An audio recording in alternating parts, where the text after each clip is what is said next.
Halo Bre, terima kasih sudah mengklik video ini. Kembali lagi dengan aku, Arafi FY.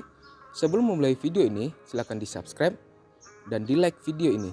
Kita akan membahas si katana ini. Oke, kali ini kita akan membahas si katana ini tentang sejarahnya, kenapa aku beli, dan kenapa aku milih si katana. Mungkin yang pertama aku bahas tentang sejarahnya dulu ya. Oke, untuk sejarahnya katana ini aku beli itu di tahun 2019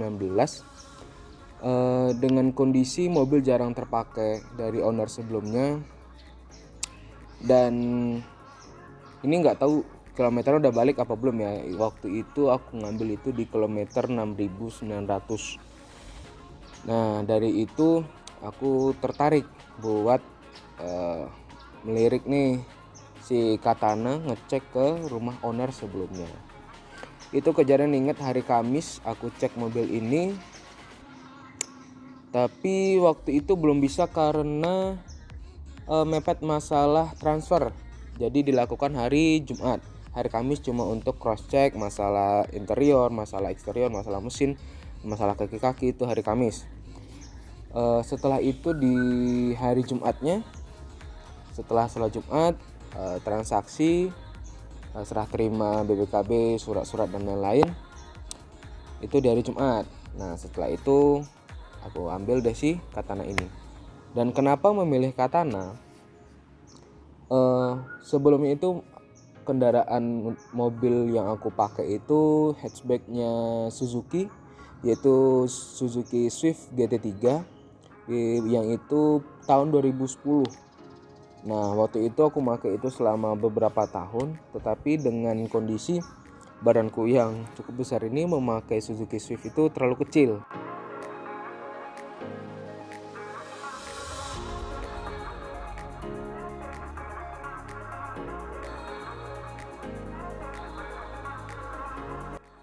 Setelah diambil,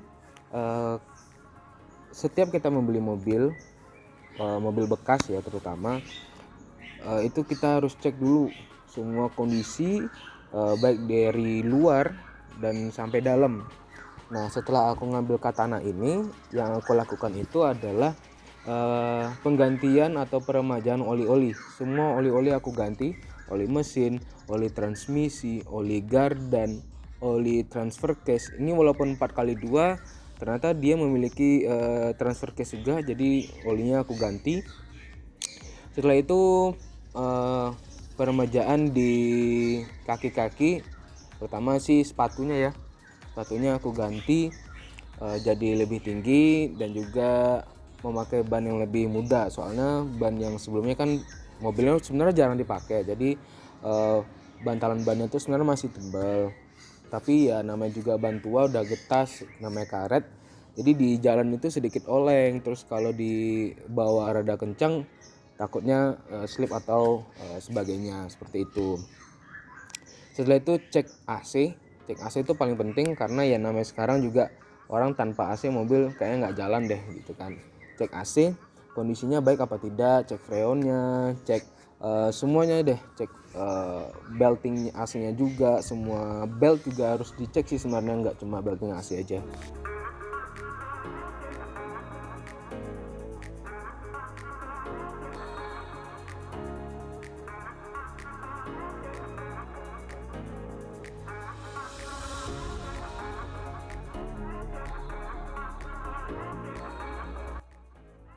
Untuk peremajaan oli dan penggantian ban, untuk peremajaan oli bisa kita ambil kisaran sekitar 400.000 ya, maksimal 500.000 lah, tergantung oli yang digunakan. Kalau aku waktu itu ya budgeting di sekitaran 500 ke bawah. Untuk ban aku pakai Acelera Omicron 235 per 75 ring 15. Itu total 4 ban sekitar 4 jutaan, itu bannya aja ya. Velg nggak aku ganti, pengennya pakai yang velg ori aja, karena velg kaleng udah cukup lah untuk mobil katana, nggak perlu yang wow. Nah ini tampilan dari bagian depan. AC menggunakan original Denso, masih bawaan dari Denso dari Katana. Head unit menggunakan Kenwood, masih ori bawaan Katananya yang masih menggunakan model kaset. Seperti ini tampilannya. Setelah itu aku peremajaan di bidang kelistrikan. Nah, fuse aku ganti, sekring diganti. Coba dicek nih, kabel-kabelnya itu masih layak pakai atau enggak, atau udah ada yang kebakar. Dicekin semua demi kenyamanan berkendara. Contoh waktu itu pas awal-awal beli itu kondisi kabel untuk starter dan untuk lampu itu terganggu, jadi kadang nyala kadang nggak nyala. Jadi kabel-kabel diremajain aja, saran aja sih untuk kabel-kabel diremajain aja. Terus supaya lebih optimal bikinin set aja, untuk sekring dibikinin set, jadi untuk aliran arusnya bisa lebih terjaga gitu, jangan sampai kabelnya putus lagi gitu. Dan aku penggantian klakson juga, karena klakson yang lama udah suaranya udah cempreng, mungkin udah kelamaan juga. Jadi pakai Denso ya biasa aja, nggak usah yang terlalu wow, pakai Denso. Untuk kelistrikan sih sebenarnya itu aja ya, tinggal penggantian kabel, sekring, terus untuk aksesoris klakson udah cukup pakai Denso.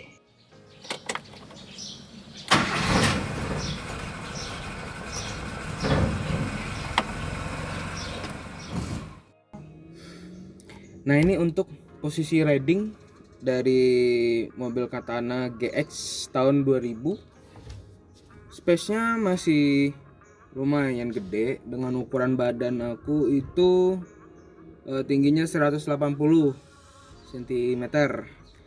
Nah, ini berhubung setirnya pakem ya, nggak ada adjustmentnya, jadi posisi ridingnya seperti ini. Nyaman nggak nyaman ya harus di maklumin gitu. Dan untuk ketika bawa mobil, mungkin yang sedikit mengganggu posisi ketika mau nekan kopling. Nah, posisi kaki itu sedikit naik ke samping, nah baru bisa nekan kopling samping. Nah, untuk pedal gas sebenarnya masih aman aja, karena kan nggak butuh gerakan kaki yang lebih banyak gitu.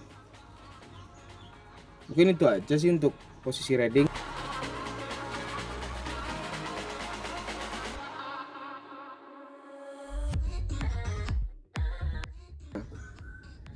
Ini untuk seat belt.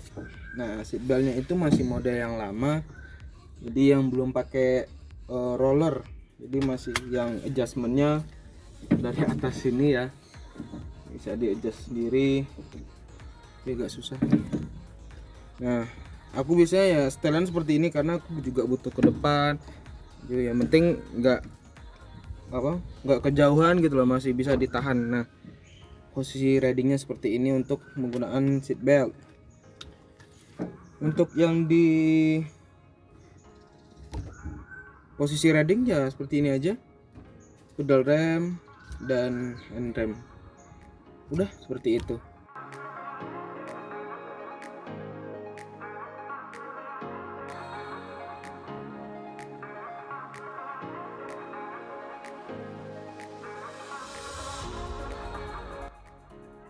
Jadi untuk selanjutnya itu membahas tentang keuntungan dan kerugian setelah aku menggunakan si Katana ini. Untuk keuntungan itu, untuk dibawa di jalan itu sering diliatin. Jadi untuk di jalan itu sering diliatin sama pengendara lain. Mungkin terlalu mencolok sih, karena warna juga warna coklat metalik. Kalau di STNK aku nyebutnya sih emas sih. Ini ngapa namanya disebutnya emas. Nah, mungkin itu. Yang kedua, keuntungannya sedikit lebih irit sebenarnya. Dibilang lebih irit enggak juga, enggak terlalu banyak lah, enggak terlalu signifikan iritnya. Tapi untuk sekelas mobil dengan sistem masih karburator, ini cukup irit, karena bisa dibayangkan dengan seminggu bolak-balik ya Semarang bawah, terus Tembalang, terus ke Ambarawa, karena lumayan sering ke daerah Ambarawa karena ada kerjaan. Itu seminggu bisa di 100.000, nggak terlalu mahal ya, mentok-mentok paling mahal ya 200.000 lah. Untuk pemakaian bahan bakarnya sekitar 13 liter kali 2 sekitar 26 literan lah untuk 1 minggu. Itu sudah cukup gitu loh, udah bisa dipakai kemana-mana. Nah untuk kerugian ya, untuk kerugiannya itu mungkin dari kenyamanan, karena mobil sebelumnya itu hatchback ya, semi sedan gitu kan, jadi kenyamanannya jauh lebih baik ketimbang mobil dengan sistem suspensi masih pakai per daun. Nah ini kan pakainya per daun, jadi kenyamanannya sedikit terganggu karena kan guncangan saat membawa mobil. Contoh itu untuk penumpang, karena penumpang kan kita nggak tahu nih dia nyaman nggak dengan kita bawa mobil ini gitu. Kadang-kadang ada penumpang mungkin yang megang kamera ini itu kalau misalnya perjalanan jauh nggak bisa tidur soalnya kan guncang-guncang. Nah kalau mobil sebelumnya itu bisa karena suspensinya masih lumayan empuk. Mungkin kerugiannya itu yang pertama. Untuk kerugian kedua, masalah kecepatan. Nah ini untuk dibawa kencang-kencang, jadi untuk yang mau beli mobil yang dipakai buat kenceng-kenceng katana nggak bisa. Ya bukan nggak bisa, bisa kencang tapi tidak aman karena masih menggunakan suspensi yang model lama, karena masih per daun. Jadi ketika kencang kita bawa mobil ini di tikungan itu bisa terjadi, orang bilang kadang-kadang limbung lah atau oleng lah. Nah seperti itu, jadi jangan dibawa kencang mobil katana Anda. Mungkin bisa dibilang rugi, bisa juga nggak dibilang rugi sih, soalnya ya demi keamanan kita juga ngapain sih bawa mobil kenceng-kenceng gitu. Contohnya cerita ini waktu saya membawa mobil ini di jalan tol. Nah di jalan tol kan pada kenceng-kenceng tuh mobil yang sekelas kayak Fortuner, Innova yang sering kita jumpai lah untuk yang kenceng-kenceng itu. Nah mereka di jalur kanan tuh kayak kenceng banget. Nah ini sih si Mas nggak bisa kenceng. Nah di jalur kiri aja cukup. Nah, kecepatan 80 paling mentok lah, itu 80 70 80 lah kecepatan paling mentoknya. Ya mungkin itu aja sih kerugiannya. Oke Bre, terima kasih sudah menonton video ini. Jangan lupa di subscribe channel saya, di like video ini, di share ke teman-temannya, dan jangan lupa di komen mau konten-konten apa aja yang ingin saya berikan kepada kalian semua. Jangan lupa di follow Instagram saya di sini, follow Instagram kameramen saya di sini, dan jangan lupa selalu sehat, selalu semangat, baru bisa jalan-jalan dan kuliner lagi. Terima kasih. Assalamualaikum warahmatullahi wabarakatuh.